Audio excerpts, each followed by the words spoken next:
Welcome back to Winging It Buffalo Style. Between constant innovations and technology, smartphones have made our lives a little bit easier. But what is the correct age to give one to your child? Today we're joined by Dr. Robin Steinecker from Lifetime Medical Group. You've put together an interesting study talking about how students and teenagers are using social media, the amount they're using it, and also the effect that it has on their development. So let's start off with some of the statistics about this topic. Sure. I mean, the reality of it is that most kids do have cell phones now, and parents are giving it to them for different reasons. They're giving it to them, so they know where they are in case they need to call them. But smartphones now have internet access, Facebook access, texting access, and they can get to a lot of things. So the current statistics are showing that 22% of teenagers do log on to their social media site more than 10 times a day. So that's not just logging on, that's logging on excessively. That's excessive. So 75% of most teens have some type of cell phone to use, and of those, 10 times a day they're logging onto social media sites. That is not including their texting and their phone calling. So that's what we're talking about today, is the use of social media. And you actually, here at Lifetime Medical Group in Buffalo, you conducted this survey. What made you want to do this?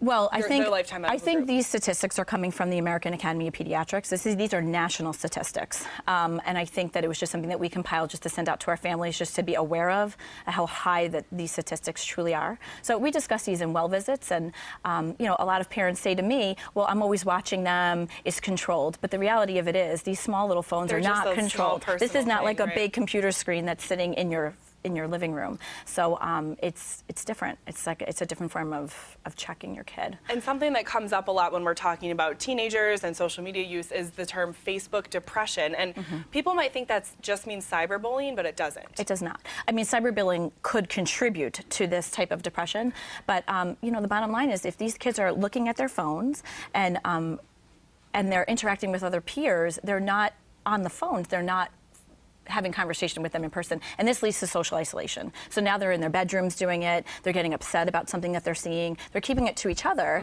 to themselves, or they're going online to look for ways to help them. Instead of having a real in-person conversation. And the parent sometimes is not aware as to what's going on because they're not part of the conversation, and they're unaware as to what's going on. So the symptoms of depression that we would normally find, we find on excessive Facebook usage, and that would be lack of sleep, not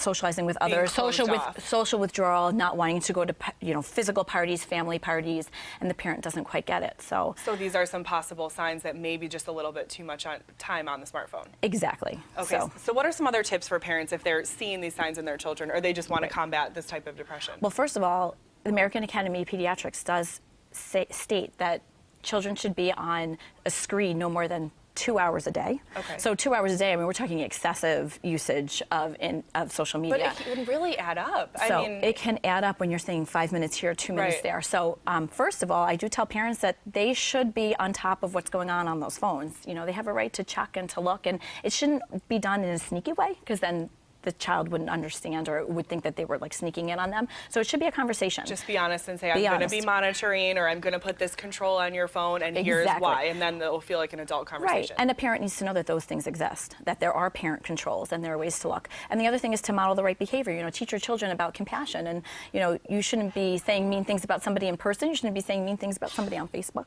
And the privacy issue is huge. Kids don't understand that what they say can have consequences. So it can affect job interviews, it can affect college acceptances.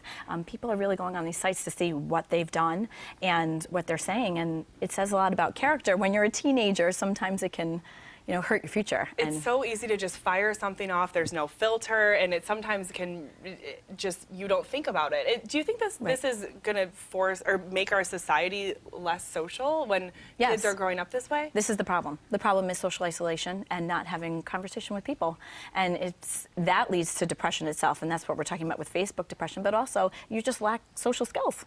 So it affects you in the long run, and teenagers don't have the ability to foresee the future and to foresee consequences. So it is up to the parent, sometimes, parent, caregiver, to be on top of this. Okay. And really teach them responsibility and compassion and privacy issues, and model their own behavior as well. All right, very eye-opening statistics from Robin Archbacher from Steinecker, yes. from Lifetime Medical Group this morning on the couch. Thanks so much for being here Thank today. you. We appreciate it. Thanks.